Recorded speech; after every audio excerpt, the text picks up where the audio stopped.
Dobrý deň prajem. Pozdravujem vás znovu pred počítačmi. Ako som vám sľúbil minule, aj naďalej chcem vás informovať o nových poznatkoch o nastávajúcich národnostných voľbách. Podľa informácií Národnej volebnej kancelárie voľby do slovenských národnostných samospráv budú vypísané celkovo v 164 obciach. Župné voľby budú v 7 župách.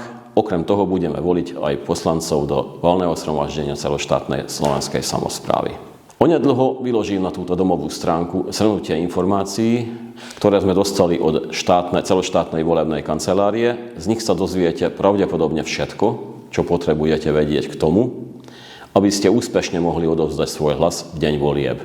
Bude treba naozaj sa pripraviť. Veď ako som už o tom hovoril, v rovnaký deň budeme hlasovať na poslancov Európskeho parlamentu, miestnej samosprávy, na starostov a na naše slovenské samosprávy. Dostaneme teda množstvo hlasovacích lístkov a budeme musieť veľmi sústrediť na postup hlasovania, aby sme odovzdali napokon platný hlas. Nakoniec ešte jedna dobrá správa.